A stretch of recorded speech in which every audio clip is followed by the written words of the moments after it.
ನಮಸ್ಕಾರ ಸ್ನೇಹಿತರೆ, ಎಲ್ಲರಿಗೂ ಸ್ಟಡಿ ಡೇಸ್ ಕನ್ನಡ ಯೂಟ್ಯೂಬ್ ಚಾನಲ್ಗೆ ಸ್ವಾಗತ. ಸ್ನೇಹಿತರನ್ನ ಇವತ್ತಿನ ಒಂದು ವಿಡಿಯೋದಲ್ಲಿ ಮಾರ್ಚ್ 11 ಮತ್ತು 12ರ ಒಂದು ಕನ್ನಡ ಪರೀಕ್ಷೆನ ಸ್ಟಾರ್ಟ್ ಮಾಡೋಕ್ಕಿಂತ ಮುಂಚಿತವಾಗಿ ಯಾರಾದರೂ ನಮ್ಮ ಚಾನಲ್ಗೆ ಸಬ್ಸ್ಕ್ರೈಬ್ ಆಗಿಲ್ಲ ಅಂದರೆ ಚಾನಲ್ನ ಸಬ್ಸ್ಕ್ರೈಬ್ ಮಾಡಿ, ಶೇರ್ ಮಾಡಿ, ಲೈಕ್ ಮಾಡಿ ಮತ್ತು ಬೆಲ್ ಐಕನ್ನ ಕ್ಲಿಕ್ ಮಾಡಿ. ಬಿಕಾಸ್ ನಾವು ವಿಡಿಯೋ ಅಪ್ಲೋಡ್ ಮಾಡಿದಾಗ ನಿಮಗೆ ಬೇಗನೆ ನೋಟಿಫಿಕೇಶನ್ ಬರುತ್ತೆ. ನೋಡಿ, ಒಳ್ಳೆಯ ಜೋಶೊಂದಿಗೆ ಇವತ್ತಿನ ಒಂದು ಕನ್ನಡ ಪರೀಕ್ಷೆನ ಸ್ಟಾರ್ಟ್ ಮಾಡೋಣ. ನೋಡಿ, ಮೊದಲನೇ ಪ್ರಶ್ನೆ ಅಂತ ಕೇಳಿದ್ರೆ ಅಂದರೆ, ಪೌರತ್ವ ತಿದ್ದುಪಡಿ ಕಾಯ್ದೆ 2019ರ ಅಡಿಯಲ್ಲಿ ಯಾವ ಸಮುದಾಯಕ್ಕೆ ಪೌರತ್ವ ನೀಡಲಾಗುತ್ತಿಲ್ಲ ಅಂತ ಪ್ರಶ್ನೆಯನ್ನ ಕೇಳಿದ್ದಾರೆ. ಅದಕ್ಕೆ ಸರಿಯಾಗಿರ್ತಕ್ಕಂಥ ಉತ್ತರ ಯಾವುದಂದ್ರೆ ದಟ್ ಈಸ್ 4ನೇ ಆಪ್ಷನ್ ಮುಸ್ಲಿಂ ಇದಕ್ಕೆ ಸರಿಯಾಗಿರ್ತಕ್ಕಂಥ ಉತ್ತರವಾಗಿದೆ. ನೋಡ್ರಿ, ಸಿಟಿಜನ್ಶಿಪ್ ಅಮೆಂಡ್ಮೆಂಟ್ ಆಕ್ಟ್ ಅಂತ ಹೇಳ್ತೀವಿ, ಆಯ್ತಾ? ಸಿಟಿಜನ್ಶಿಪ್ ಅಮೆಂಡ್ಮೆಂಟ್ ಆಕ್ಟ್ 2019 ಅಂತ ಹೇಳ್ತೀವಿ.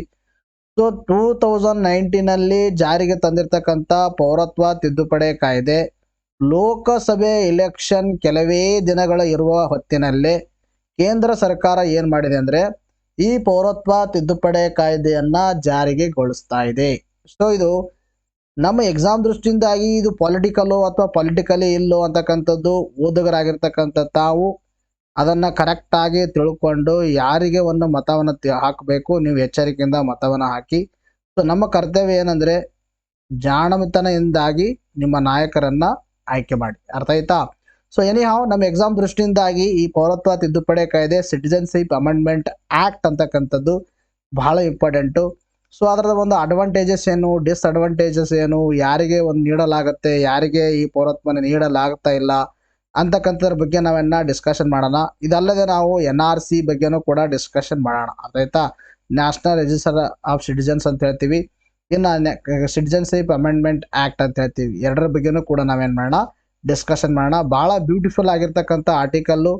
ಈ ಒಂದು ಧರ್ಮಾಧಾರಿತ ಪೌರತ್ವಕ್ಕೆ ಆಕ್ಷೇಪ, ಧರ್ಮವನ್ನು ಆಧಾರವಿಟ್ಟುಕೊಂಡು ಏನು ಮಾಡ್ತಾ ಇದ್ದಾರೆ, ಪೌರತ್ವವನ್ನು ನೀಡ್ತಾ ಇದ್ದಾರೆ, ಅದಕ್ಕೆ ದೇಶದಾದ್ಯಂತ ಆಕ್ಷೇಪ ವ್ಯಕ್ತವಾಗ್ತಾ ಇದೆ ಅಂತಕ್ಕಂಥದ್ದು ಪ್ರಜಾವಾಣಿಯಲ್ಲಿ ಕೊಟ್ಟಿರ್ತಕ್ಕಂಥ ಬ್ಯೂಟಿಫುಲ್ ಇನ್ಫಾರ್ಮೇಷನ್ನು. ಇಲ್ಲಿ ಸ್ಟ್ಯಾಟಿಸ್ಟಿಕ್ಸು ಕೂಡ ಕೊಟ್ಟಿದ್ದಾರೆ, ಎಷ್ಟು ಜನಕ್ಕೆ ಇದು ಲಾಸ್ ಆಗ್ತಾ ಇದೆ, ಯಾರಿಗೆ ಸಿಗ್ತಾ ಇಲ್ಲ, ಎಷ್ಟು ಜನಕ್ಕೆ ಇದರಿಂದ ಹೊರಗುಳಿತಾ ಇದ್ದಾರೆ. So these are mains prospective ಇಂದಾಗಿ ನಮಗೆ ಇಂಪಾರ್ಟೆಂಟ್ ಆಗುತ್ತೆ ಇದು. ಈ ಒಂದು ಡೇಟಾ ಪಾಯಿಂಟು ಕೂಡ ತಾವು ಒಂದು ಬಾರಿ ಓದ್ಕೋಬೇಕು, ನಮ್ಮ ಮ್ಯಾಗಝಿನಲ್ಲಿ ಕೂಡ ತಮಗೆ ಪ್ರೊವೈಡ್ ಮಾಡ್ತೀವಿ. ನೋಡಿ, ಪೌರತ್ವ ತಿದ್ದುಪಡಿ ಕಾಯ್ದೆ ಸಿಟಿಜನ್ಶಿಪ್ ಅಮೆಂಡ್ಮೆಂಟ್ ಆಕ್ಟ್ 2019 ಏನಿದೆ, ಅಂಗೀಕಾರವಾಗಿ ಸುಮಾರು 4 ವರ್ಷಗಳ ನಂತರ ಅದನ್ನೇ ಜಾರಿಗೆ ತರಲು ಕೇಂದ್ರ ಸರ್ಕಾರ ಅಧಿಸೂಚನೆ ಹೊರಡಿಸಿದೆ. ಅರ್ಥ ಆಯ್ತಾ? 2019ರಲ್ಲಿ ಏನು ಮಾಡಿದ್ರು, ಅವಾಗಲೂ ಕೂಡ ಇಲೆಕ್ಷನ್ ಇತ್ತು.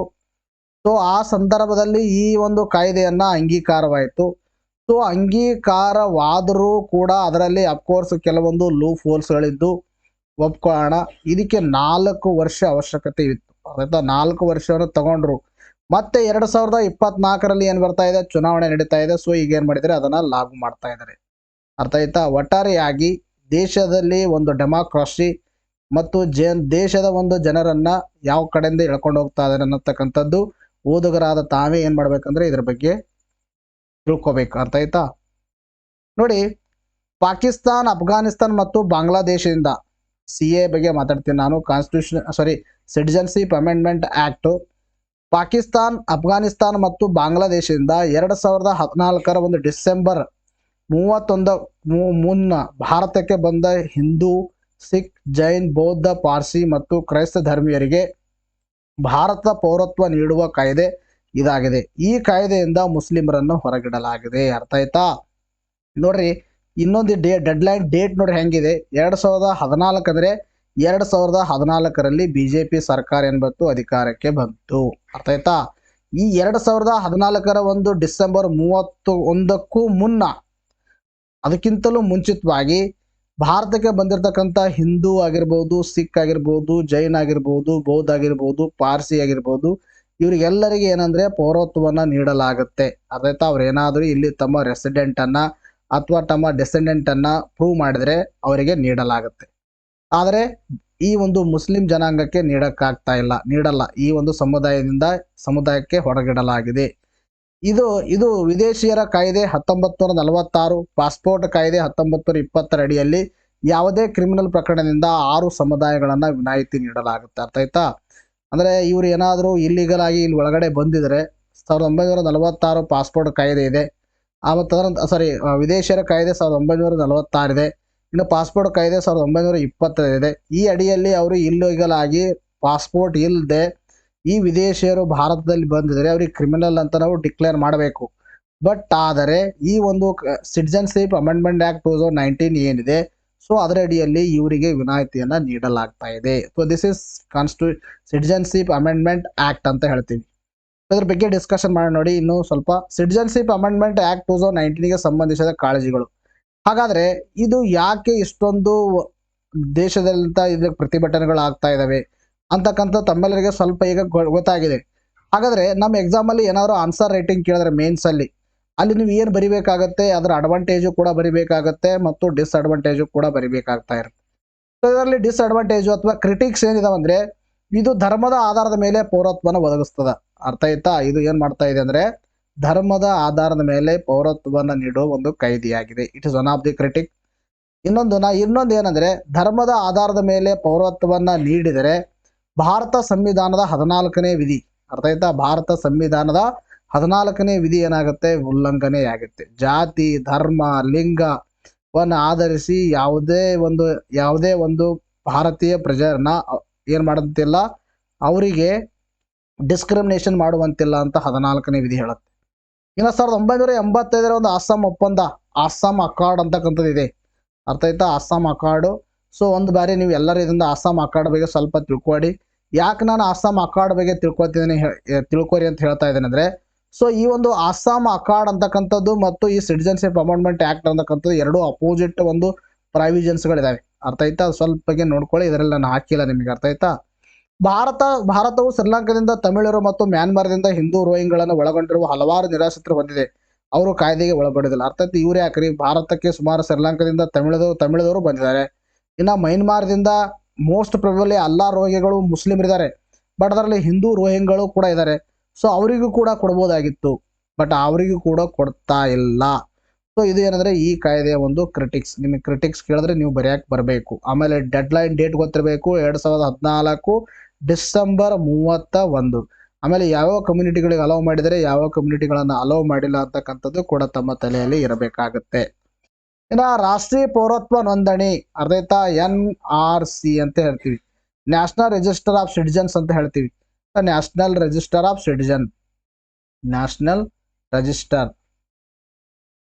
ಸಿಟಿಜನ್ ಅಂತ ಹೇಳ್ತೀವಿ. ಇದು ದೇಶದ ಎಲ್ಲಾ ನಾಗರಿಕರ ವಿವರಗಳನ್ನು ಒಳಗೊಂಡ ಒಂದು ಪಟ್ಟಿ. ಅರ್ಥ ಆಯ್ತಾ? ದೇಶದ ಎಲ್ಲಾ ನಾಗರಿಕರು ಒಳಗೊಂಡಿರ್ತಕ್ಕಂಥ ಒಂದು ಪಟ್ಟಿಗೆ ನಾವು NRC ಅಂತ ಹೇಳ್ತೀವಿ. 1955 ಒಂದು ಪೌರತ್ವ ಕಾಯ್ದೆ ಏನು ಜಾರಿಗೆ ಬಂತು, ಆ ಸಂದರ್ಭದಲ್ಲಿ ಆ ಕಾಯ್ದೆಯಲ್ಲಿ NRC ಒಂದು ರಚನೆ ಮಾಡಬೇಕು ಮತ್ತು ನಿರ್ವಹಣೆಗೆ ಅವಕಾಶ ಕಲ್ಪಿಸಬೇಕಂತ ಇದರಲ್ಲಿ ಉಲ್ಲೇಖ ಇದೆ. ಅರ್ಥ ಆಯ್ತಾ? 1955. So NRC is not A new matter. ಈ ಪ್ರಕಾರ 2003ರಲ್ಲಿ ವಾಜಪೇಯಿ ಸರ್ಕಾರ ರಾಷ್ಟ್ರೀಯ ಪೌರತ್ವ ನೋಂದಣಿ ನಿಯಮಗಳನ್ನು ರೂಪಿಸಿತು. ಅರ್ಥ ಆಯ್ತಾ? ಈ ನಿಯಮಗಳ ಪ್ರಕಾರವೇ ಅಸ್ಸಾಂನಲ್ಲಿ NRC ಜಾರಿಗೆ ತರಲಾಯಿತು. NRC ಜಾರಿಗೆ ಬಂದರೆ ಯಾವುದೇ ಕುಟುಂಬದ ಮುಖ್ಯಸ್ಥನು ತನ್ನ ಮತ್ತು ತನ್ನ ಕುಟುಂಬ ಸದಸ್ಯರ ಹೆಸರನ್ನ ನೋಂದಾಯಿಸಬೇಕು. ಇದರ ಪ್ರಕಾರ ಏನಂದ್ರೆ ಯಾವುದೇ ಕುಟುಂಬದ ಮುಖ್ಯಸ್ಥ ಏನಿರ್ತಾನ ತನ್ನ ಕುಟುಂಬ ಮತ್ತು ತನ್ನ ಕುಟುಂಬದ ಸದಸ್ಯರ ಹೆಸರನ್ನ ಅವನು ಏನು ಮಾಡಬೇಕು, ನೋಂದಣಿ ಮಾಡಬೇಕು. NRC ಅಡಿಯಲ್ಲಿ ಕುಟುಂಬದ ಸದಸ್ಯರ ದಾಖಲೆಗಳನ್ನು ಸಲ್ಲಿಸಬೇಕಾಗುತ್ತದೆ. ಅರ್ಥ ಆಯ್ತಾ? ಕುಟುಂಬದ ಸದಸ್ಯರ ದಾಖಲೆಗಳು ತೋರಿಸಬೇಕು. ಆತ ಸಲ್ಲಿಸಿದ ದಾಖಲೆಗಳನ್ನು ಬ್ಲಾಕ್ ಮಟ್ಟದ ನೋಂದಣಾಧಿಕಾರಿ ಪರಿಶೀಲಿಸಿ ಪೌರತ್ವ ನೋಂದಣಿಯನ್ನ ಸಿದ್ಧಪಡಿಸುತ್ತಾನೆ. ಅರ್ಥ ಆಯ್ತಾ? ಇದು ಒಟ್ಟಾರೆಯಾಗಿ NRC ಅಂದ್ರೆ ಏನು, ದೇಶದಲ್ಲಿರ್ತಕ್ಕಂಥ ಎಲ್ಲ ಒಂದು ನಾಗರಿಕರ ಒಂದು ವಿವರಗಳ ಒಳಗೊಂಡಿರ್ತಕ್ಕಂಥ ಒಂದು ಪಟ್ಟಿಯಾಗಿದ್ದು, ಈ ಒಂದು NRC ಇರಬೇಕಂತ 1955 NRC ಅಂದ್ರೆ ಪೌರತ್ವ ಕಾಯ್ದೆಯಲ್ಲೇ ಉಲ್ಲೇಖವಿದೆ. ಅದರ ತಕ್ಕಂತೆ 2003ರಲ್ಲಿ ಇದಕ್ಕೆ ಸಂಬಂಧಪಟ್ಟ ನಿಯಮಗಳನ್ನು ಮಾಡಲಾಯಿತು. ಸೊ ನಿಯಮಗಳು ಮಾಡ್ಕೊಂಡು ಇಲ್ಲಿವರೆಗೆ ಮಾಡ್ಕೊಂಡು ಬರ್ತಾ ಇದೀವಿ. ಸೊ ಇದೇ ಅಡಿಯಲ್ಲಿ ಕುಟುಂಬದ ಒಂದು ಏನಂದ್ರೆ ಕುಟುಂಬದ ಮುಖ್ಯಸ್ಥ ಏನಾಗಿರ್ತಾನ ತನ್ನ ಕುಟುಂಬದ ಹೆಸರನ್ನ ನೋಂದಾಯಿಸುವ ಒಂದು ಜವಾಬ್ದಾರಿನ ಹೊಂದಿರ್ತಾನ ಮತ್ತು ಆತ ದಾಖಲೆಗಳನ್ನು ಸಲ್ಲಿಸಿದಾಗ ನೋಂದಣಿಯನ್ನ ಅಲ್ಲಿ ಏನಂದ್ರೆ ಪೌರತ್ವ ನೋಂದಣಾಧಿಕಾರಿ ಆ ಒಂದು ಪರಿಶೀಲನೆ ಮಾಡಿ ಪೌರತ್ವ ನೋಂದಣಿಯನ್ನ ಮಾಡ್ಕೊಳ್ತಾರೆ. ಆಯ್ತಾ? ಇಷ್ಟು ಮಾಹಿತಿ ಗೊತ್ತಿರಬೇಕು. CA ಅಂದ್ರೆ ಏನು, NRC ಅಂದ್ರೆ ಏನು ಅಂತಕ್ಕಂಥದ್ದು. ದಾಖಲೆಗಳನ್ನು ಸರಿಯಾಗಿದ್ದರೆ ಆ ಕುಟುಂಬವು ಭಾರತೀಯ ಕುಟುಂಬ ಎಂದು ಸಾಬೀತಾಗುತ್ತದೆ ಮತ್ತು ಅವರು ಪೌರತ್ವನ ಉಳಿಯುತ್ತದೆ. ಅರ್ಥ ಆಯ್ತಾ? ಪೌರತ್ವ ಕಂಟಿನ್ಯೂ ಆಗುತ್ತೆ. ಪರಿಶೀಲನೆ ವೇಳೆ ದಾಖಲೆಗಳ ನಕಲಿ ಎಂದು ಅನುಮಾನ ಬಂದರೆ ಕುಟುಂಬದ ಸದಸ್ಯರು ಅಥವಾ ವ್ಯಕ್ತಿಗಳ ಸಲ್ಲಿಸಿರುವ ದಾಖಲೆಗಳು ಪರಸ್ಪರ ತಾಳೆಯಾಗದೇ ಇದ್ದರೆ, ವ್ಯಕ್ತಿಗಳ ದಾಖಲೆಗಳು ಮತ್ತು ಸರ್ಕಾರದ ದಾಖಲೆಗಳು ಪರಸ್ಪರ ತಾಳೆಯಾಗದೇ ಇದ್ದರೆ ಅಂಥವ್ರನ್ನ ಪೌರತ್ವವನ್ನು ತಡೆ ಹಿಡಿಯಲಾಗುತ್ತದೆ. ಅರ್ಥ ಆಯ್ತಾ? ಸಪೋಸ್ ಅವನೇನು ಒಂದು ಡಾಕ್ಯುಮೆಂಟ್ಸ್ಗಳನ್ನು ಸಪ್ಲೈ ಮಾಡಿದ್ದಾನೆ ಅಥವಾ ಡಾಕ್ಯುಮೆಂಟ್ಸ್ಗಳನ್ನು ಪ್ರೊವೈಡ್ ಮಾಡಿದ್ದಾನೆ ನೋಂದಣಾಧಿಕಾರಿಗಳಿಗೆ, ಸೊ ಅವ್ನು ಕೊಟ್ಟಿರ್ತಕ್ಕಂಥ ಡಾಕ್ಯುಮೆಂಟ್ಸ್ಗಳು, ಅವ್ನು ಕೊಟ್ಟಿರ್ತಕ್ಕಂಥ information, if there is any mismatch ಆದರೆ ಅವನ ಪೌರತ್ವನ, ಆ ಸದಸ್ಯನ ಒಂದು ಪೌರತ್ವವನ್ನ ಏನು ಮಾಡಲಾಗುತ್ತೆ, ತಡೆ ಹಿಡಿಯಲಾಗುತ್ತೆ. ಅರ್ಥ ಆಯ್ತಾ? ಇಷ್ಟು ಮಾಹಿತಿ ತಮ್ಮ ತಲೆಯಲ್ಲಿ ಇರಬೇಕು. ಸೊ ಇದೇ ತರನಾಗಿ ಯಾರಿಗೆ ನಿಮಗೆ ಹೆಚ್ಚಿನ ಇನ್ಫಾರ್ಮೇಷನ್ ಇರ್ತಕ್ಕಂಥದ್ದು, ಯಾರು ನಮ್ಮ ಪ್ರೀವಿಯಸ್ ಕ್ಲಾಸನ್ನು ತೆಗೆದುಕೊಂಡಿಲ್ಲ, ಯಾರು ಕೇಳಿಲ್ಲ, ಸೊ ನಮ್ಮ ಮ್ಯಾಗ್ಝಿನ್ಗಳನ್ನು ತಮಗೆ ಪ್ರೊವೈಡ್ ಮಾಡ್ತೀವಿ. ಫಾರ್ 15 days 20 ಆಗುತ್ತೆ, 1 month 40 ಆಗುತ್ತೆ. 2023 ಜಾನ್ ಟು 2024 ಜಾನ್ವರಿಗೆ 520 ಆಗುತ್ತೆ. ಇನ್ನು 2022 ಜಾನ್ ಟು ಜಾನ್ 2024 1020 ಆಗುತ್ತೆ. ಡಿಸ್ಕೌಂಟಲ್ಲಿ 928 ಸಿಗುತ್ತೆ. Either PhonePe, Google Pay, Paytm, B pay ಮುಖಾಂತರ ನಂಬರಿಗೆ ಪೇ ಮಾಡೋದನ್ನು ವಾಟ್ಸಪ್ ಮುಖಾಂತರ ಪೇಮೆಂಟ್ ರಿಸಿಪ್ಟ್ ಕಳಿಸ್ತಾರೆ. ನಮ್ಮ ನೋಟ್ಸ್ಗಳನ್ನು ತಮಗೆ ಶಾರ್ಟ್ ಫಾರ್ಮ್ಯಾಟಲ್ಲಿ ಕಳಿಸ್ತೀವಿ. ಸುಮಾರು ಜನ ಕೇಳ್ತಾ ಇದ್ದಾರೆ, ಸರ್ ನೀವು ಮಾಡ್ತಕ್ಕಂಥದ್ದು ನಮಗೆ ವಿ ಎಗೆ ಹೆಲ್ಪ್ ಆಗುತ್ತೇನೋ, ವಿ ಎ ಹೋಗಿ ನೋಡಿರಿ, ನಿಮಗೆ ಆಲ್ರೆಡಿ ನಿಮಗೆ ಪ್ರೂವ್ ಮಾಡಿನೂ ಕೂಡ ಹೇಳಿದೀವಿ. ನಿಮಗೆ ಕೆ ಎಕ್ಸಾಮಿನೇಷನ್ 670 ಒಂದು ಏನು ಎಕ್ಸಾಮಿನೇಷನ್ ನಡೆಸಲಾಗಿತ್ತು, ಅಲ್ಲಿ ಎಷ್ಟು ಪ್ರಶ್ನೆಗಳು ಬಂದಿದ್ದಾವೆ ಅಂತಕ್ಕಂಥದ್ದು ನಮ್ಮ ವಿಡಿಯೋದಲ್ಲಿ ನೋಡಿರಿ. ನೀವು ಕೆ ಎ ಪ್ರೂಫ್ ಅಂತ ಮಾಡಿದೀವಿ ನಿಮಗೆ. ಅರ್ಥ ಆಯ್ತಾ? ಇನ್ನು PSI ಅಲ್ಲಿ ಎಷ್ಟು ಪ್ರಶ್ನೆಗಳು ಬಂದಿದ್ದಾವೆ ಅಂತಕ್ಕಂಥದ್ದು ಕೂಡ ಪ್ರೂಫನ್ನು ನಿಮಗೆ ತೋರಿಸಿದೀವಿ. ಅರ್ಥ ಆಯ್ತಾ? ನೀವು ಅವೆಲ್ಲ ನಿಮಗೆ ಯಾಕೆ ತೋರಿಸಿದೆ ಅಂದರೆ ನಮ್ಮ ಒಂದು ಚಾನಲ್ ಮೇಲೆ ಟ್ರಸ್ಟ್ ಬರಲಿ ಅಂತ ಅವಾಗ ನಿಮ್ಗೆ ಹೇಳಿದೀವಿ. ಯಾರು ಹೊಸಬರಿದ್ದೀರಿ ಆ ಒಂದು ವಿಡಿಯೋಸ್ಗಳನ್ನು ನೋಡಿ. ಅರ್ಥ ಆಯ್ತಾ? ವಿಡಿಯೋ ನೋಡೋದಕ್ಕಿಂತ ಮುಂಚಿತವಾಗಿ ಇನ್ನೊಂದು ಏನಂದರೆ, ನಾವು ಮಾಡ್ತಕ್ಕಂಥ ಕಂಟೆಂಟ್ ನಿಮಗೆ ಇಷ್ಟ ಆಗ್ತಿದೆ. ಸುಮಾರು ಜನಕ್ಕೆ ಹೊಸಬರು ಕೆಲವರು ಇದ್ದಾರೆ, ಅವರಿಗೆ ಡೌಟ್ ಇದೆ ಅಂತ ನಾನು ಈ ಮಾತನ್ನು ಹೇಳ್ತಾ ಇದ್ದೀನಿ. ಅರ್ಥ ಆಯ್ತಾ? ಖಂಡಿತವಾಗಲೂ ನಿಮಗೆ 80 to 90% ಎಫಿಷಿಯನ್ಸಿ ನಾವು ಕೊಡ್ತಾ ಇದೀವಿ. ಎಕ್ಸಾಮಲ್ಲಿ ಇಟ್ಟು ಮಾತ್ರ ಹೆಲ್ಪ್ ಆಗುತ್ತೆ, ಪಕ್ಕಾ ತಲೆ ಇಟ್ಕೊಳ್ಳಿ. ಅರ್ಥ ಆಯ್ತಾ? ನೋಡಿ, ನೆಕ್ಸ್ಟ್ ಪ್ರಶ್ನೆ ಕೇಳಿದ್ರೆ, ಅಗ್ನಿ 5 ಯಾವ ರೀತಿಯ ಕ್ಷಿಪಣಿಯಾಗಿದೆ ಅಂತ ಪ್ರಶ್ನೆಯನ್ನು ಕೇಳಿದ್ದಾರೆ. ಅದಕ್ಕೆ ಸರಿಯಾಗಿರ್ತಕ್ಕಂಥ ಉತ್ತರ ಯಾವುದಂದ್ರೆ, ದಟ್ ಈಸ್ 3ನೇ ಆಪ್ಷನ್, ಭೂಮಿಯಿಂದ ಭೂಮಿಗೆ ಚಿಮ್ಮುವ ಕ್ಷಿಪಣಿಯಾಗಿದೆ. It is one of the surface to surface missile ಅಂತ ಹೇಳ್ತೀವಿ. Surface to surface. ಅದ್ರ ಮೇಲೆ ಪ್ರಶ್ನೆ ಯಾಕೆ ಕೇಳಲಾಗಿದೆ ನೋಡಿ, DRDO ವಿಜ್ಞಾನಿಗಳ ಸಾಧನೆ, MIRV ಹೊಂದಿದ ರಾಷ್ಟ್ರಗಳ ಕ್ಲಬ್ಗೆ ಭಾರತ. ಆಯ್ತಾ? ದಿವ್ಯಾಸ್ತ್ರ ಅಗ್ನಿ 5 ಉಡಾವಣೆ ಯಶಸ್ವಿ ಅಂತ ನ್ಯೂಸ್ ಪೇಪರ್ ಆರ್ಟಿಕಲ್ ಕಾಣಿಸಿಕೊಂಡಾಗ ಸೊ ಅದ್ರ ಮೇಲೆ ಪ್ರಶ್ನೆ ಕೇಳಲಾಗಿದೆ. ಇದರ ಕುರಿತು ಡಿಸ್ಕಷನ್ ಮಾಡೋಣ ನೋಡಿ. ದೇಶೀಯ ತಂತ್ರಜ್ಞಾನವನ್ನು ಬಳಸಿಕೊಂಡು DRDO ಮಿಷನ್ ದಿವ್ಯಾಸ್ತ್ರ ಅಡಿಯಲ್ಲಿ ಅಭಿವೃದ್ಧಿಪಡಿಸಲಾಗಿರುವ ಕ್ಷಿಪಣಿ ಅಗ್ನಿ 5 ಪರೀಕ್ಷಾರ್ಥ ಉಡಾವಣೆ ಯಶಸ್ವಿಯಾಗಿದೆ. ಅರ್ಥ ಆಯ್ತಾ? Agni 5 it is one of the missile that is the type. ಯಾವ್ದು type? Surface to surface missile ಆಗಿದೆ. ಈ ಒಂದು ಮಿಷನ್ ದಿವ್ಯಾಸ್ತ್ರ ಅಡಿಯಲ್ಲಿ ಈ ಒಂದು ಕ್ಷಿಪಣಿಯನ್ನು ತಯಾರಿಸಲಾಗಿದೆ ಮತ್ತು ಅದನ್ನು ಉಡಾವಣೆ ಕೂಡ ಪರೀಕ್ಷಾರ್ಥ ಯಶಸ್ವಿಯಾಗಿದೆ. ಸುಮಾರು 5000 ಕಿಲೋಮೀಟರ್ ದೂರದ ಗುರಿ ತಲುಪಬಲ್ಲ ಶಕ್ತಿಶಾಲಿ ಮಿಸೈಲ್ ಇದಾಗಿರ್ತಕ್ಕಂಥದ್ದು. ಇದು ಮೇಲ್ಮೈಯಿಂದ ಮೇಲ್ಮೈಗೆ ಚೆಲ್ಲುವ one of the ballistic missile. ಅರ್ಥ ಆಯ್ತಾ? ಇಂಪಾರ್ಟೆಂಟು. ನಿಮ್ಗೆ ಈಗಾಗಲೇ ಪ್ರೀವಿಯಸ್ ಕ್ಲಾಸಲ್ಲಿ ನಾನು ಹೇಳಿದ್ದೀನಿ, there is 2 types of missile. One is the cruise missile, another one is the ballistic missile. So that ಇದು ಒಂದು ಅಗ್ನಿ 5 ಅಂತಕ್ಕಂಥದ್ದು ಬ್ಯಾಲಿಸ್ಟಿಕ್ ಮಿಸೈಲ್. ಅರ್ಥ ಆಯ್ತಾ? ಇದೊಂದು ಬ್ಯಾಲಿಸ್ಟಿಕ್ ಮಿಸೈಲ್ ಅಂತ ಗೊತ್ತಿರಲಿ, ಇಂಪಾರ್ಟೆಂಟು. ಬಹುಗುರಿಯ ಮರು ಪ್ರವೇಶಕ್ಕೆ ಅವಕಾಶವಿರುವ ತಂತ್ರಜ್ಞಾನವಿರುವ ವಾಹನ ಹೊಂದಿದೆ. ಅರ್ಥ ಆಯ್ತಾ? MHRV. ಅರ್ಥ ಆಯ್ತಾ? ಇಲ್ಲಿ ಏನಂದ್ರೆ ಬಹುಗುರಿಯ ಮರು ಪ್ರವೇಶಕ್ಕೆ ಅಂದ್ರೆ ಏನಂದ್ರೆ ಮಲ್ಟಿಪಲ್ ಟಾರ್ಗೆಟ್ ಅನ್ನ ಹಿಟ್ ಮಾಡುತ್ತೆ. ಅರ್ಥ ಆಯ್ತಾ? ಮಲ್ಟಿಪಲ್ ಟಾರ್ಗೆಟ್ ಅನ್ನ ಒಟ್ಟೆ ಟೈಮ್ಗೆ ಏನ್ ಮಾಡುತ್ತೆ? ಟಾರ್ಗೆಟ್ ಮಾಡುತ್ತೆ ಈ ಮಿಸೈಲು.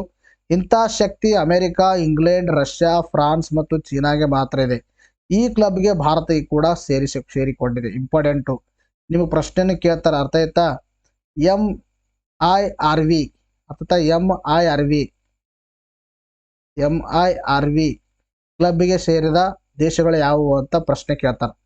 ಸೊ ಅವಾಗ ನಿಮ್ಗೆ ಗೊತ್ತಿರಬೇಕು, ಭಾರತವು ಕೂಡ ಇದಕ್ಕೆ ಸೇರ್ಕೊಂಡಿದೆ. ಯಾರಿಗೆ ನಿಮಗೆ ಗೊತ್ತಾಗಲ್ಲ, ಸ್ವಲ್ಪ ಇದನ್ನ ಗೂಗಲ್ ಮಾಡಿ ನೋಡ್ಕೊಳ್ಳಿ. ಅರ್ಥ ಆಯ್ತಾ? ಇಲ್ಲಿ ನಾನು ಕನ್ನಡದಲ್ಲಿ ಕೊಟ್ಟಿದ್ದೀನಿ, ಬಹುಗುರಿಯ ಮರು ಪ್ರವೇಶಕ್ಕೆ ಅವಕಾಶ ಇರುವ ತಂತ್ರಜ್ಞಾನ ಇದೊಂದು. ಅರ್ಥ ಆಯ್ತಾ? ನೋಡ, ನೆಕ್ಸ್ಟ್ ಪ್ರಶ್ನೆ ಕೇಳಿದ್ರೆ, ವಿಶ್ವದ ಅಗ್ರ ಶಸ್ತ್ರಾಸ್ತ್ರ ಆಮದುದಾರ ದೇಶ ಯಾವುದು ಅಂತ ಪ್ರಶ್ನೆಯನ್ನು ಕೇಳಿದರೆ ಅದಕ್ಕೆ ಸರಿಯಾಗಿರ್ತಕ್ಕಂಥ ಉತ್ತರ 2ನೇ ಆಪ್ಷನ್, ಭಾರತ. ನೋಡ್ರಿ, ಅತಿ ಹೆಚ್ಚು ಶಸ್ತ್ರಾಸ್ತ್ರಗಳನ್ನ ನಾವು ಏನ್ ಮಾಡ್ತಾ ಇದೀವಿ? ಆಕ್ಚುಲಿ ಎಕ್ಸ್ಪೋರ್ಟ್ ಮಾಡಬೇಕು, ಬಟ್ ಏನ್ ಮಾಡ್ತಾ ಇದೀವಿ? ಆಮದನ್ನ ಮಾಡ್ಕೊಳ್ತಾ ಇದೀವಿ. ಅರ್ಥ ಆಯ್ತಾ? ಆಮದು ಮಾಡ್ಕೊಳ್ತಾ ಇದೀವಿ ಹೆಚ್ಚಿಗೆ. ನಾವು ಸ್ವಂತ ಇನ್ನೂ make in India, made in India ಸುಮ್ಮನೆ ಅಂತೀವಿ. ಅರ್ಥ ಆಯ್ತು? ಇವೆಲ್ಲವನ್ನ ನಾವು ಏನ್ ಮಾಡ್ತಾ ಇದೀವಿ? ಇನ್ನಾದ್ರೂ ಕೂಡ ಶಸ್ತ್ರಾಸ್ತ್ರಗಳನ್ನ ಬೇರೆ ದೇಶಗಳಿಂದ ಇಂಪೋರ್ಟ್ ಮಾಡ್ಕೊತಾ ಇದೀವಿ. ಭಾರತವು ವಿಶ್ವದ ಅಗ್ರ ಶಸ್ತ್ರಾಸ್ತ್ರ ಆಮದುವಾಗಿದ್ದು ರಷ್ಯಾದಿಂದಲೇ ಹೆಚ್ಚು ತರಿಸಿಕೊಳ್ಳುತ್ತಿದೆ ಎಂದು ಸ್ವೀಡನ್ನ ಚಿಂತಕರ ಚಾವಡಿ ಸಿಪ್ರಿ ತನ್ನ ವರದಿಯಲ್ಲಿ ತಿಳಿಸಿದೆ. ಹಾಗೆ ಜಗತ್ತಿನ ಬೇರೆ ಬೇರೆ ದೇಶಗಳಿಗೆ ಶಸ್ತ್ರಾಸ್ತ್ರ ರಫ್ತು ಮಾಡುವ ದೇಶಗಳಲ್ಲಿ ಅಮೆರಿಕ ಮತ್ತು ರಷ್ಯಾ ದೇಶಗಳು ಈಗಲೂ ಅಗ್ರ ಸ್ಥಾನದಲ್ಲಿದ್ದಾವೆ. ನೋಡ್ರಿ, ಫಸ್ಟ್ ಸ್ಥಾನದಲ್ಲಿ ಅಮೆರಿಕ, 2ನೇ ಸ್ಥಾನದಲ್ಲಿ ರಷ್ಯಾ. ಅತಿ ಹೆಚ್ಚು ಶಸ್ತ್ರಾಸ್ತ್ರಗಳನ್ನು ಎಕ್ಸ್ಪೋರ್ಟ್ ಮಾಡುವ ಕಂಟ್ರಿಗಳಿವು. ಅರ್ಥ ಆಯ್ತಾ? ಇನ್ನು ಇಂಪೋರ್ಟ್ ಮಾಡುವ ಕಂಟ್ರಿಗಳಲ್ಲಿ ಅತಿ ಹೆಚ್ಚಿಂದ ಯಾವುದು? ಭಾರತ. ನೋಡಿ, ಎಲ್ಲಿದ್ದೀವಿ ನಾವು ಇನ್ನು. ಶೇಕಡ 36% ಶಸ್ತ್ರಾಸ್ತ್ರಗಳನ್ನು ಈಗಲೂ ರಷ್ಯಾ ಭಾರತಕ್ಕೆ ಒದಗಿಸುತ್ತೆ.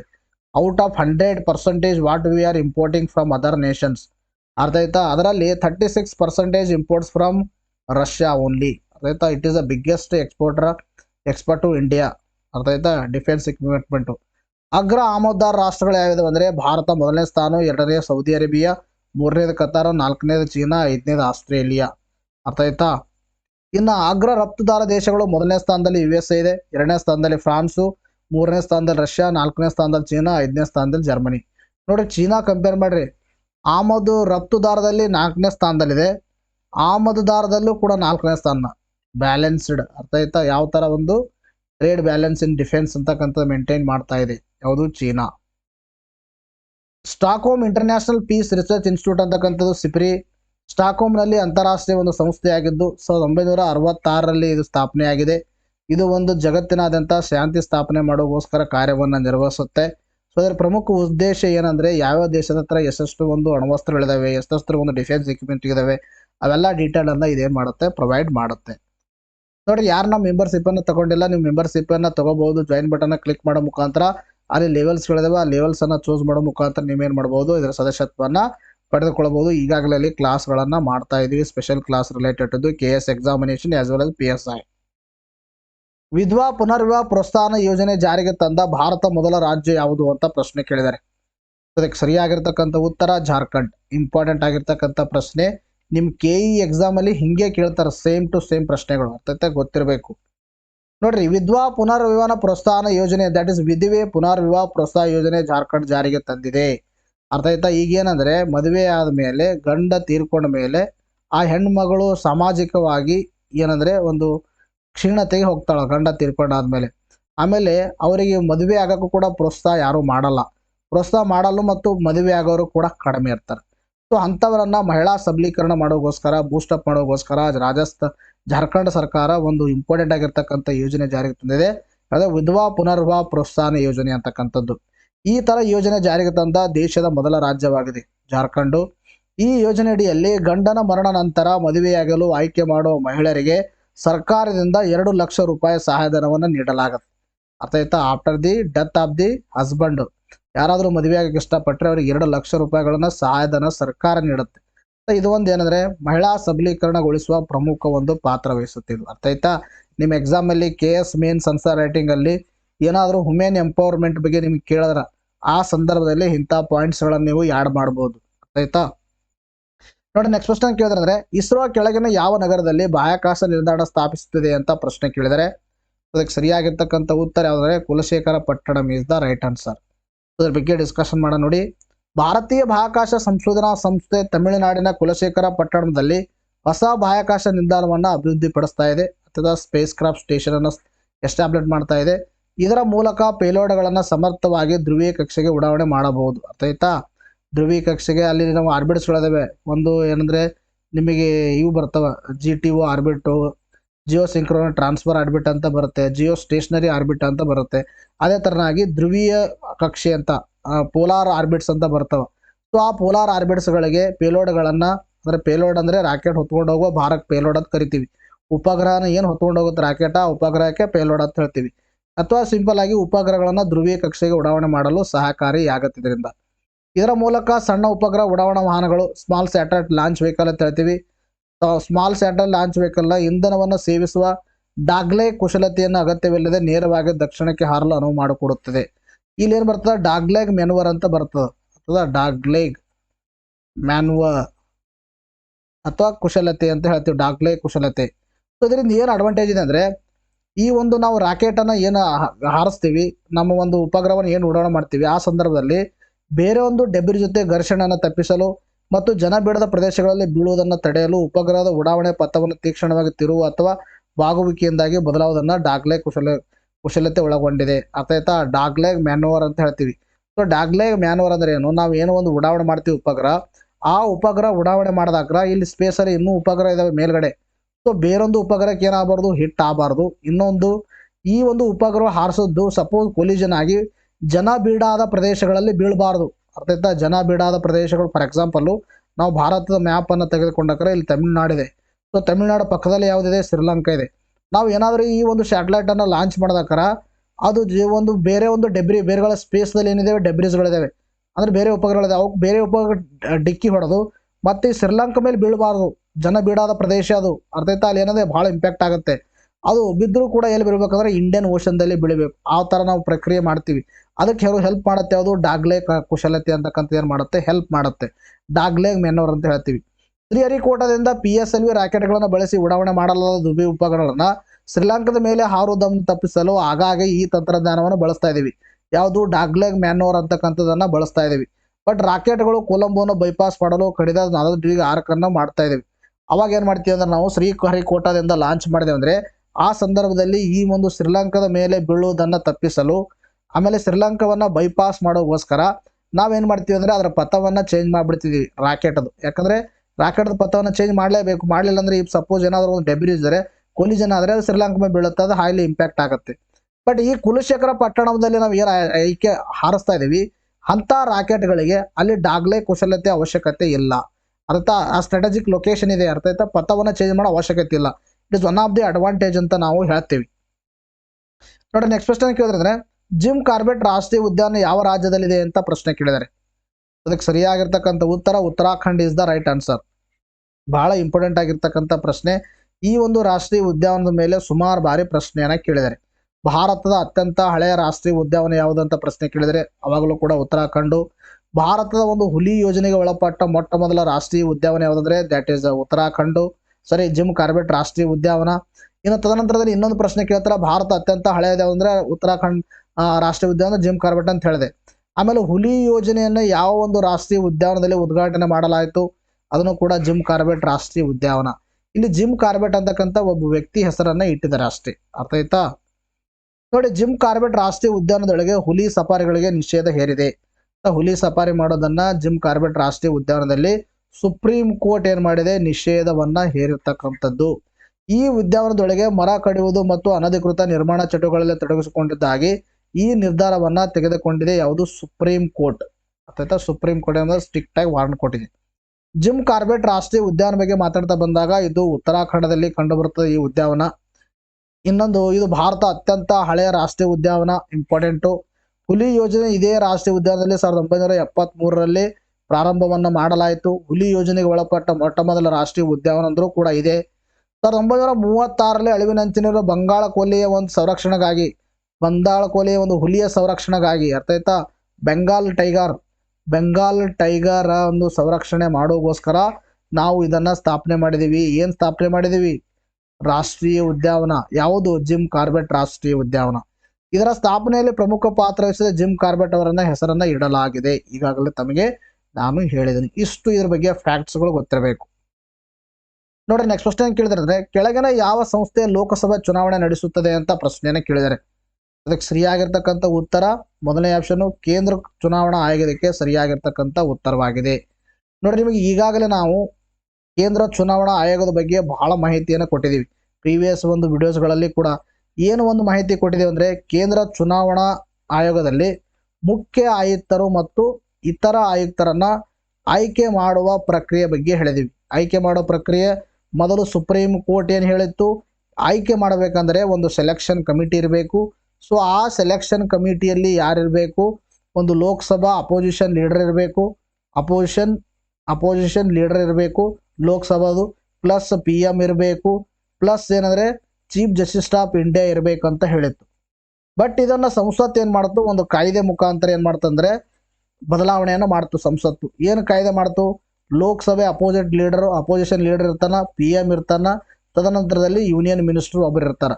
ಈ ಒಂದು CJ ಅಂತಕ್ಕಂಥದ್ದು ತೆಗೆದು ಹಾಕಿದೆ. ಅದಿನ್ನೂ ಪಿಟಿಷನ್ ಫೈಲ್ ಮಾಡಿದರೆ ಅದರ ವಿರುದ್ಧವಾಗಿ ಸುಪ್ರೀಂ ಕೋರ್ಟ್ ಯಾವುದೋ ಒಂದು ತೀರ್ಪನ್ನು ನೀಡಿಲ್ಲ. ಬಟ್ ಪ್ರೊಸೀಜರ್ ಏನಂದ್ರೆ ಈಗಿರ್ತಕ್ಕಂಥದ್ದು ಕಾಯ್ದೆ ಮುಖಾಂತರ ಲೋಕಸಭೆ ಅಪೋಸಿಷನ್ ಲೀಡರು, PM ಮತ್ತು ಯೂನಿಯನ್ ಮಿನಿಸ್ಟರ್ ಒಬ್ಬರು, ಇವರು ಒಂದು ಸೇರಿಬಿಟ್ಟು ಏನು ಮಾಡ್ತಾರೆ? ಚುನಾವಣಾ ಆಯುಕ್ತರು ಮತ್ತು ಇತರ ಚುನಾವಣಾ ಆಯುಕ್ತರನ್ನ ಆಯ್ಕೆ ಮಾಡ್ತಾರೆ. That is okay and good. Explain ಮಾಡಿದ್ದೇವೆ ಪ್ರೀವಿಯಸ್ ಕ್ಲಾಸಲ್ಲಿ. ಆಮೇಲೆ ಇನ್ನೊಂದು ಏನಂದ್ರೆ ಇತ್ತೀಚೆಗೆ ನಿಮಗೆ ಪ್ರೀವಿಯಸ್ ಡೇನ ನಾನು ಹೇಳಿದೆ ನಿಮಗೆ, ಅರುಣ್ ಗೋಯಲ್ ಅವರು, ಅರ್ಥ ಆಯ್ತಾ? ಅರುಣ್ ಗೋಯಲ್ ಅಂತಕ್ಕಂಥವ್ರು ಏನು ಮಾಡಿದ್ದಾರೆ ಅಂದರೆ ರಾಜೀನಾಮೆಯನ್ನ ನೀಡಿದ್ದಾರೆ.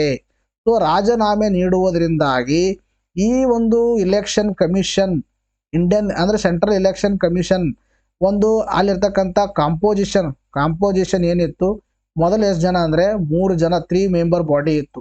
3 ಮೆಂಬರ್ ಬಾಡಿ ಅಂದರೆ 2 ಮೆಂಬರ್ಗಳಿದ್ರು, ಒಬ್ಬರು ಮುಖ್ಯ ಚುನಾವಣಾ ಆಯುಕ್ತರಿದ್ರು. ಬಟ್ ಈಗ ಏನಂದರೆ ಒಬ್ಬರು ಇದ್ದಾರೆ, ಸಿಂಗಲ್ ಬಾಡಿ ಆಗಿಬಿಟ್ಟಿದೆ ಯಾವುದು ಇಲೆಕ್ಷನ್ ಕಮಿಷನ್. ಸಿಂಗಲ್ ಬಾಡಿ ಅಂದ್ರೆ ಒಬ್ಬರೇ ಇದ್ದಾರೆ, ಮುಖ್ಯ ಚುನಾವಣಾ ಆಯುಕ್ತರು ರಾಜೀವ್ ಕುಮಾರ್ ಅವರು. ಈ ರಾಜೀವ್ ಕುಮಾರ್ ಮೇಲೆ ಲೋಕಸಭೆ ಇಂಥ ದೊಡ್ಡ ಒಂದು ಪ್ರಜಾಪ್ರಭುತ್ವ ದೇಶದ ಸಿಂಗಲ್ ವ್ಯಕ್ತಿ ಮೇಲೆ ಇಂಥ ಜವಾಬ್ದಾರಿಯನ್ನ ಕೊಡ್ತಾ ಇದ್ದಾರೆ. ಸೊ ಅದಕ್ಕೆ ಈಗ ಎಲ್ಲ ಒಂದು ಮಾಧ್ಯಮಗಳಲ್ಲಿ ಎಲ್ಲ ಪತ್ರಿಕೆಗಳಲ್ಲಿ ಇದೇನಾದ್ರು ಮತ್ತೆ ಸುದ್ದಿಯಲ್ಲಿದೆ. ನಾವೇನ್ ಮಾಡೋಣ ಅಂದ್ರೆ, ಈ ಹಿಂದೆ ಸುಪ್ರೀಂ ಕೋರ್ಟ್ ಯಾವ ತರ ಗೈಡೆನ್ಸ್ ಗಳನ್ನ ಕೊಟ್ಟಿತ್ತು, ಈ ತರ ಒಂದು ಬಾಡೀಸ್ಗಳನ್ನೇ ಒಬ್ಬ ವ್ಯಕ್ತಿ ಕೈಯಲ್ಲಿ ಕೊಡಬೇಕು ಕೊಡಬಾರದು ಅಂತಕ್ಕಂಥದ್ದು, ಮತ್ತಿನ್ನ ಅದಕ್ಕೆ ಏನಾದ್ರು ಮತ್ತೆ ಅದರ್ ಜಜ್ಮೆಂಟ್ಗಳು ಏನೇನಿದಾವೆ ಅಂತಕ್ಕಂಥದ್ರ ಬಗ್ಗೆ ನಾವು ಡಿಸ್ಕಷನ್ ಮಾಡೋ ಎಕ್ಸಾಮ್ ಅಲ್ಲಿ ಕೇಳ್ತಾರ. ಇತ್ತೀಚೆಗೆ ಕೇಂದ್ರ ಚುನಾವಣಾ ಆಯುಕ್ತರಾದ ಅರುಣ್ ಗೋಯಲ್ ಅವರು ರಾಜೀನಾಮೆಯಿಂದ ಕೇಂದ್ರ ಚುನಾವಣಾ ಆಯೋಗ ಏಕ ಸದಸ್ಯ ಸಂಸ್ಥೆಯಾಗಿದೆ. ಈಗಾಗಲೇ ತಮಗೆ ಹೇಳಿದ್ದೀನಿ. ಅಗಾಧ ಅಧಿಕಾರ ಹೊಂದಿರುವ ಈ ಸಂಸ್ಥೆ ಒಬ್ಬ ವ್ಯಕ್ತಿ ಕೈಯಲ್ಲಿ ಬಿಡದಂತೆ ಸುಪ್ರೀಂ ಕೋರ್ಟ್ ಈ ಹಿಂದೆ ಎಚ್ಚರಿಕೆ ನೀಡಿದೆ. ಈ ಹಿಂದೆ ಒಂದು ಎಚ್ಚರಿಕೆಯನ್ನು ನೀಡಿದೆ ಸುಪ್ರೀಂ ಕೋರ್ಟ್. ಯಾಕಂದ್ರೆ it is one of the ಡೆಮಾಕ್ರಸಿಯನ್ನೇ ಕಾಪಾಡ್ತಕ್ಕಂಥ ಒಂದು ಸಂಸ್ಥೆ ಇದು. ಯಾವುದಂದ್ರೆ ನಾವು ಇಲೆಕ್ಷನ್ ಕಮಿಷನ್, ಅರ್ಥ ಆಯ್ತಾ? ಇಂಥ ಒಂದು ಇಲೆಕ್ಷನ್ ಕಮಿಷನ್ ದೇಶದಲ್ಲೆಲ್ಲ ಒಂದು ಇಲೆಕ್ಷನ್ ನಡ್ತಕ್ಕಂಥ ಕಮಿಟಿ ಸಿಂಗಲ್ ಮೆಂಬರ್ ಬಾಡಿ ಆಗಿರಕ್ಕೆ ಹೇಗೆ ಸಾಧ್ಯ ನೋಡಿ? ಸಿಂಗಲ್ ಮೆಂಬರ್ ಬಾಡಿ ಇದ್ರು ಅವ್ನು ಮಲ್ಟಿ ಡೈಮೆನ್ಷನಲ್ ಟ್ಯಾಲೆಂಟೆಡ್ ಇರ್ಬೋದು, ಅರ್ಥ ಆಯ್ತಾ? ಬಟ್ ಅವನ ಹತ್ರ ಇರೋದು ಒಂದೇ ಕೈ ಒಂದೇ ಕಾಲು ಒಂದೇ ಇದು, ಸಾರಿ ಎರಡೇ ಕೈ ಎರಡೇ ಕಾಲು ಇರ್ತದೆ. ಅದರ ಅರ್ಥ ಏನಂದ್ರೆ, ಇಲ್ಲಿ ಸುಪ್ರೀಂ ಕೋರ್ಟೇ ಹೇಳಿದ್ದು ಒಬ್ಬ ವ್ಯಕ್ತಿಯಿಂದ ಇದು ಮಾಡೋಕ್ಕಾಗಲ್ಲ. ಒಬ್ಬ ವ್ಯಕ್ತಿ ಕೈಗೆ ಕೊಟ್ಟರೆ ಡೆಮೋಕ್ರಸಿ ಏನಾಗುತ್ತೆ, ನಾವೇ ಹಾಳು ಮಾಡ್ದಂಗೆ ಆಗುತ್ತೆ. ಸುಪ್ರೀಂ ಕೋರ್ಟ್ ಜಜ್ಮೆಂಟ್ ಇದೆ, ನಾನು ಹೇಳ್ತೀನಿ ನಿಮಗೆ ಅದನ್ನು ಕೂಡ. 1991 ಸುಪ್ರೀಂ ಕೋರ್ಟ್ನ ತೀರ್ಪಿನಲ್ಲಿ ಬಹು ಸದಸ್ಯ ಚುನಾವಣಾ ಆಯುಕ್ತರು ಇರಬೇಕೆಂದು ತಿಳಿಸಿದೆ, ಅರ್ಥ ಆಯ್ತಾ? 1991 ಜಜ್ಮೆಂಟ್. ಇನ್ನೊಂದು ಯಾವುದಂದ್ರೆ, S Dhanoa versus Union of India ಪ್ರಕರಣದಲ್ಲಿ ಸರ್ವೋಚ್ಚ ನ್ಯಾಯಾಲಯದ ಪ್ರಬಲ ಚುನಾವಣಾ ಸಂಸ್ಥೆ ಚುಕ್ಕಾಣಿ ಹಿಡಿಯಲು ಒಬ್ಬ ವ್ಯಕ್ತಿ ಹೊಂದಿರುವುದು ಪ್ರಜಾಪ್ರಭುತ್ವದ ಒಂದು ಆಡಳಿತ ತತ್ವಗಳಿಗೆ ವಿರುದ್ಧವಾಗಿದೆ. ಅರ್ಥ, ಪ್ರಜಾಪ್ರಭುತ್ವ ಅಂದ್ರೆ it is not only in election to the Lok Sabha Rajya Sabha ಇಷ್ಟೇ ಅಲ್ಲ, ಇಲೆಕ್ಷನ್ ನಡೆಸುವ ಸಂಸ್ಥೆಯಲ್ಲೂ ಕೂಡ ಪ್ರಜಾಪ್ರಭುತ್ವ ಇರಬೇಕು, ಅರ್ಥ ಆಯ್ತಾ? ಅಂತ ತತ್ವ ಅಲ್ಲಿ ಕೂಡ ಇರಬೇಕು. ಅಲ್ಲಿ ಕೂಡ ಸಿಂಗಲ್ ಮೆಂಬರ್ ಒಂದು ಡೈರೆಕ್ಟ್ ಸಿಂಗಲ್ ಅಂದ್ರೆ ಒಬ್ಬನೇ ವ್ಯಕ್ತಿ ಡಿಸಿಷನ್ ಅನ್ನ ತಗೋಬಾರ್ದು. ಅಲ್ಲಿ ಕೂಡ ಇಲೆಕ್ಷನ್ ತರ ಡಿಸಿಷನ್ ಕೂಡ ಏನಂದ್ರೆ ಬೇಸ್ಡ್ ಅಪಾನ್ ದಿ ಒಪಿನಿಯನ್ ಮೇಲೆ ತಗೋಬೇಕು ಅಂತಕ್ಕಂಥದ್ದು ಪ್ರಜಾಪ್ರಭುತ್ವ ಒಂದು ಆಶೆ. ಪ್ರಜಾಪ್ರಭುತ್ವವನ್ನು ಉಳಿಸಕ್ಕಂಥ ಈ ಸಂಸ್ಥೆಯಲ್ಲಿ ಕೂಡ ಪ್ರಜಾಪ್ರಭುತ್ವ ಇರಬೇಕನ್ನೋದು ಸುಪ್ರೀಂ ಕೋರ್ಟ್ ಈ ಕೇಸಲ್ಲಿ ಹೇಳಿತ್ತು. ಇನ್ನು ಬೇರೊಂದು ಕೇಸಲ್ಲಿ TN ಸೆಷನ್ ಪ್ರಕರಣದಲ್ಲಿ ಸುಪ್ರೀಂ ಕೋರ್ಟ್ ಮತ್ತೆ ಈ ತರ ಒಂದು ಪ್ರಕರಣದಲ್ಲಿ ಮತ್ತೆ ಈ ಬದಲಾವಣೆಯನ್ನ ಮಾಡಿದೆ. ಯಾವ ತರ ನೋಡಿ, 1995 ಸುಪ್ರೀಂ ಕೋರ್ಟ್ನ ಸಂವಿಧಾನಿಕ ಪೀಠ TN ಸೆಷನ್ ಪ್ರಕರಣದಲ್ಲಿ ಚುನಾವಣಾ ಆಯೋಗ ಏಕ ಸದಸ್ಯ ಸಂಸ್ಥೆ ಅಥವಾ ಬಹು ಸದಸ್ಯ ಸಂಸ್ಥೆ ಯಾಗಿರಬಹುದು, ಇದು ಅಧ್ಯಕ್ಷರ ವಿವೇಚನೆಗೆ ಇರುತ್ತದೆ ಎಂದು ಹೇಳಿತ್ತು. ಫಸ್ಟ್ ಹಂಗೆ ಹೇಳಿತ್ತು. ಇನ್ಮೇಲೆ ಏನ್ ಮಾಡ್ತಂದ್ರೆ ಈ ಅಧ್ಯಕ್ಷ ಅಂದ್ರೆ ಪ್ರೆಸಿಡೆಂಟ್ ಮೇಲೆ ಹಾಕ್ಬಿಡ್ತು, ಆಯ್ತಾ? It is a discretionary power of president to whether to choose either election commissions to be an single member body or multi member body. ಇದೇನಂದ್ರೆ ಪ್ರೆಸಿಡೆಂಟ್ಗೆ ಅಧಿಕಾರ ಇದೆ ಅಂತಕ್ಕಂಥದ್ದು ಈ ಒಂದು TN ಸೆಷನ್ ಅವ್ರ ಪ್ರಕರಣದಲ್ಲಿ ಸುಪ್ರೀಂ ಕೋರ್ಟ್ ಏನ್ ಮಾಡಿದೆ, ನಿಮಗೆ ಏನ್ ಮಾಡಿದ್ರೆ ತೀರ್ಪನ್ನು ಕೊಟ್ಟಿರ್ತಕ್ಕಂಥದ್ದು. ನಿಮ್ಮ ಎಕ್ಸಾಮ್ ಅಲ್ಲಿ ಕೇಳ್ತಾರೆ TN ಸೆಷನ್ ಪ್ರಕರಣ ಎದಕ್ಕೆ ಸಂಬಂಧಪಟ್ಟಿದೆ, SS Dhanoa versus Union of India ಎದಕ್ಕೆ ಸಂಬಂಧಪಟ್ಟಿದೆ ಅಂತಕ್ಕಂಥದ್ರ ಬಗ್ಗೆ ತಮ್ಮ ತಲೆಯಲ್ಲಿ ಇರಬೇಕು. ಇನ್ನು ಇಲೆಕ್ಷನ್ ಕಮಿಷನ್ ಬಗ್ಗೆ ಕಾಂಪೋಸಿಷನ್ ಏನು, ಯಾರು ಆಯ್ಕೆ ಮಾಡ್ತಾರ, ಎಷ್ಟರಲ್ಲಿ ಸ್ಥಾಪನೆ ಆಯಿತು, national voters day we already discuss multiple times. ಆಹಾರ ಪದಾರ್ಥಗಳ ತಯಾರಿಕೆಗೆ ಖಾದ್ಯ ಬಳಸುವ ಯಾವ ರಾಸಾಯನಿಕ ಉತ್ಪನ್ನಗಳನ್ನು ನಿಷೇಧಿಸಲಾಗಿದೆ ಅಂತ ಪ್ರಶ್ನೆಯನ್ನ ಕೇಳಿದ್ದಾರೆ. ಸೊ ಈ ಪ್ರಶ್ನೆ ಅಂದ್ರೆ ಇದರಲ್ಲಿ ಯಾವ ಕೊಟ್ಟಿದ್ದಾರೆ ಅಂದ್ರೆ ಟ್ರಾಸನೈನ್ ಕೊಟ್ಟಿದ್ದಾರೆ, ಸನ್ಸೆಟ್ ಎಲ್ಲೋ ಅಂತ ಕೊಟ್ಟಿದ್ದಾರೆ, ಕಾರ್ಮೋಸಿನ್ ಕೊಟ್ಟಿದ್ದಾರೆ, ರೋಡೋಮೈನ್ ಕೊಟ್ಟಿದ್ದಾರೆ, ಮೇಲಿನ ಎಲ್ಲವೂ ಅಂತ ಕೊಟ್ಟಿದ್ದಾರೆ. ಸೊ ಅದಕ್ಕೆ ಸರಿಯಾಗಿರ್ತಕ್ಕಂಥ ಉತ್ತರ ಮೇಲಿನ ಎಲ್ಲವೂ. ನೋಡ್ರಿ, ಆರೋಗ್ಯಕ್ಕೆ ಹಾನಿಕಾರವಾದ ಅಪಾಯಕಾರಿ ಕೃತಕ ಬಣ್ಣಗಳನ್ನು ಕಾಟನ್ ಕ್ಯಾಂಡಿ, ಗೋಬಿ ಮಂಚೂರಿ, ಕಬಾಬ್ ಸೇರಿ ಎಲ್ಲಾ ಆಹಾರ ಪದಾರ್ಥಗಳ ತಯಾರಿಕೆಗೆ ಬಳಕೆ ಮಾಡುವುದನ್ನು ರಾಜ್ಯ ಸರ್ಕಾರ ಸಂಪೂರ್ಣವಾಗಿ ನಿಷೇಧಿಸಿದೆ. ಅರ್ಥ ಆಯ್ತಾ? ಯಾವ ಗೋಬಿ ಮಂಚೂರಿ, ಕಬಾಬ್ ಸೇರಿ ಎಲ್ಲಾ ಆಹಾರ ಪದಾರ್ಥಗಳು ಅದರಲ್ಲಿ ಆರೋಗ್ಯ ಹಾನಿಕಾರವಾದ ಅಪಾಯಕಾರಿ ಕೃತಕ ಬಣ್ಣಗಳನ್ನು ಬಳಸ್ತಾ ಇದ್ದಾರೆ. ಗೋಬಿ ಮಂಚೂರಿಯಲ್ಲಿ ಕೃತಕ ಬಣ್ಣಕ್ಕಾಗಿ ಟ್ರಾಸೈನು, ತದನಂತರದಲ್ಲಿ ಸನ್ಸೆಟ್ ಯೆಲ್ಲೋ ಅಂತಕ್ಕಂಥದ್ದು, ಇನ್ನು ಕಾರ್ಮೋಸಿನ್ ಎಂಬ ರಾಸಾಯನಿಕಗಳನ್ನು ಬಳಸಲಾಗ್ತಾ ಇದೆ ಈ ಗೋಬಿ ಮಂಚೂರಿಯಲ್ಲಿ. ಇನ್ನೂವರೆಗೆ ಜನ ಏನಾದ್ರೆ ಬೇಗ ಗೋಬಿ ಮಂಚೂರಿ ಅದು ತಿಂತಾ ಇದ್ರೆ, ಈಗ ಇದು ಸ್ವಲ್ಪ ಎಚ್ಚರಿಕೆ ಇರಬೇಕು. ಕೃತಕ ಬಣ್ಣಗಳನ್ನ ಬಳಸೋದಾಗಿ ಅಲ್ಲಿ ಟ್ರಾಸೈನ್, ಸನ್ಸೆಟ್ ಯೆಲ್ಲೋ ಮತ್ತು ಕಾರ್ಮೋಸಿನ್ ಎಂಬ ರಾಸಾಯನಿಕಗಳನ್ನು ಬಳಸ್ತಾ ಇದ್ದಾರೆ. ಇನ್ನು ಕಾಟನ್ ಕ್ಯಾಂಡಿಗೆ ಆಕರ್ಷಕ ಬಣ್ಣ ಬರಲು ರೋಡೋಮೈನ್ ಬಿಯನ್ನು ಬಳಸ್ತಾ ಇದ್ದಾರೆ. ಈಗಾಗಲೇ ಪ್ರೀವಿಯಸ್ ಕ್ಲಾಸಲ್ಲಿ ಹೇಳಿದ್ದೀನಿ. ಇದಕ್ಕೆ ಬಾಂಬೆ ಮಿಠಾಯಿ ಅಂತಾನು ಕೂಡ ಹೇಳ್ತೀವಿ, ಬಾಂಬೆ ಮಿಠಾಯಿ, ಅರ್ಥ ಆಯ್ತಾ? ಅದರಲ್ಲಿ ಇವೆಲ್ಲ ಏನಾಗ್ತಾ ಇದೆ ಅಂದ್ರೆ ಈಗ ಅಡ್ವರ್ಸ್ ಇಂಪ್ಯಾಕ್ಟ್ ಆಗ್ತಾ ಇದಾವೆ. ಇವು ಕಾರ್ಸಿನೋಜೆನಿಕ್ ಇದಾವೆ. ಸೊ ಕಾರ್ಸಿನೋಜೆನಿಕ್ ಅಂದ್ರೆ ಕ್ಯಾನ್ಸರ್ ಕಾಸಿಂಗ್ ಏಜೆಂಟ್ಸ್ಗಳು ಇವೆಲ್ಲ. ಈಗ ಅದಕ್ಕೆ ರಾಜ್ಯ ಸರ್ಕಾರದ ಕೂಡ ಏನ್ ಮಾಡಿದೆ, ಇವುಗಳನ್ನ ನಿಷೇಧ ಮಾಡಿದೆ. ಇವುಗಳು ಹೃದಯ, ಮೂತ್ರಪಿಂಡ, ಮೆದುಳು ಸಂಬಂಧ ರೋಗಗಳಿಗೆ ಹಾಗೂ ಕ್ಯಾನ್ಸರ್ಗೆ ಕಾರಣವಾಗುತ್ತವ. ಹಾಗಾಗಿ ಆಹಾರ ಪದಾರ್ಥಗಳಿಗೆ ಈ ರಾಸಾಯನಿಕಗಳನ್ನು ಬಳಕೆ ಮಾಡದಂತೆ ಸರ್ಕಾರ ಸುತ್ತೋಲೆಯನ್ನು ಹೊರಡಿಸಿದೆ. ಇವುಗಳನ್ನು ಬಳಸಿ ಕಾನೂನು ಉಲ್ಲಂಘಿಸಿದರೆ ಆಹಾರ ಸುರಕ್ಷತಾ ಗುಣಮಟ್ಟ ಕಾಯ್ದೆ 2006 ನಿಯಮ 59 ಅಡಿ 7 ವರ್ಷಗಳಿಂದ ಜೀವಿತಾವಧಿವರೆಗೆ ಜೈಲು ಶಿಕ್ಷೆ ಮತ್ತು 10 ಲಕ್ಷದವರೆಗೆ ದಂಡವನ್ನು ವಿಧಿಸಲಾಗುತ್ತೆ. ಅರ್ಥ ಆಯ್ತಾ? ನೀವು ತಿನ್ನಬೇಕಾದ್ರೆ ಇಫ್ ಸಪೋಸ್ ನೀವು ತಿಂತಾ ಇದ್ರೆ ಆ ಸಂದರ್ಭದಲ್ಲಿ ಈ ಥರ ಒಂದು ಅಪಾಯಕಾರಿಯಾಗಿರ್ತಕ್ಕಂಥ ಕೃತಕ ಬಣ್ಣಗಳನ್ನು ಬಳಸಿದರೆ ನೀವು ಬೇಗನೆ ಅವ್ರ ವಿರುದ್ಧ ಕಂಪ್ಲೇಂಟನ್ನು ಮಾಡಿ ಅಥವಾ ಅವರಿಗೆ ಕೂಡ ಸ್ಟ್ರಿಕ್ಟಾಗಿ ವಾರ್ನ್ ಮಾಡಿ.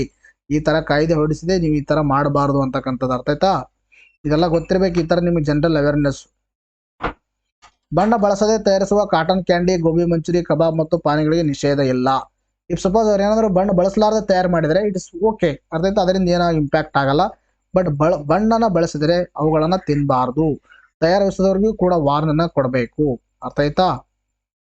ನೋಡಿ, ನೆಕ್ಸ್ಟ್ ಮೊದಲನೇ ಪ್ರಶ್ನೆ. ಇತ್ತೀಚೆಗೆ ಸುದ್ದಿಯಲ್ಲಿ ಕಂಡು ಬರುವ ಪೋಷಣ್ ಪಖ್ವಾಡವನ್ನು ಯಾವ ಸಚಿವಾಲಯ ಆಯೋಜಿಸಿದೆ ಅಂದರೆ ಮಹಿಳಾ ಮತ್ತು ಮಕ್ಕಳ ಅಭಿವೃದ್ಧಿ ಸಚಿವಾಲಯ. ಇತ್ತೀಚೆಗೆ ಕೃಷಿ ಇಂಟಿಗ್ರೇಟೆಡ್ ಕಮಾಂಡ್ ಮತ್ತು ಕಂಟ್ರೋಲ್ ಸೆಂಟರ್ ಅನ್ನು ಎಲ್ಲಿ ಉದ್ಘಾಟಿಸಲಾಯಿತು ಅಂದರೆ ನವದೆಹಲಿ. ಬಿಚೋಮ್ ಅನ್ನು ಯಾವ ರಾಜ್ಯದ 27ನೇ ಜಿಲ್ಲೆಯಾಗಿ ಘೋಷಿಸಲಾಗಿದೆ? ಅರುಣಾಚಲ್ ಪ್ರದೇಶ್. 2024 ಪ್ರಿಟ್ಜ್ಕರ್ ಆರ್ಕಿಟೆಕ್ಚರ್ ಪ್ರೈಸ್ಗೆ ಯಾರನ್ನ ಹೆಸರಿಸಲಾಗಿದೆ ಅಂದರೆ ರಿಕೆನ್ ಯಮಮೋಟೋ ಅಂತಕ್ಕಂಥವ್ರು. 2024 ಒಂದು ಎರಾಸ್ಮಸ್ ಪ್ರಶಸ್ತಿ ಯಾರಿಗೆ ನೀಡಲಾಗಿದೆ ಅಂದರೆ Amitav Ghosh is the right answer. Yes, ಇವತ್ತಿಗೆ ವಿಡಿಯೋನ ಮುಗಿಸೋಣ. ಮತ್ತೆ ಮುಂದಿನ ವಿಡಿಯೋದಲ್ಲಿ ಭೇಟಿಯಾಗೋಣ. Thank you. ಮತ್ತು ಇನ್ನೊಂದು ಮುಗಿಸೋಕ್ಕಿಂತ ಮುಂಚಿತವಾಗಿ ಈ ವಿಡಿಯೋದ ಡಿಸ್ಕ್ರಿಪ್ಷನ್ ಬಾಕ್ಸಲ್ಲಿ ತಮಗೆ ಟೆಲಿಗ್ರಾಮ್ ಚಾನಲ್ ಲಿಂಕನ್ನು ಕೊಡಲಾಗಿದೆ. ಆ ಒಂದು ಲಿಂಕನ್ನು ಕ್ಲಿಕ್ ಮಾಡೋ ಮುಖಾಂತರ ನಮ್ಮ ಟೆಲಿಗ್ರಾಮ್ ಚಾನಲನ್ನು ನೀವು ಜಾಯ್ನ್ ಆಗ್ಬೋದು. ಅಲ್ಲಿ ವಿಡಿಯೋಸ್ಗಳನ್ನು ಬೇಗನೆ ಶೇರ್ ಮಾಡಲಾಗುತ್ತೆ.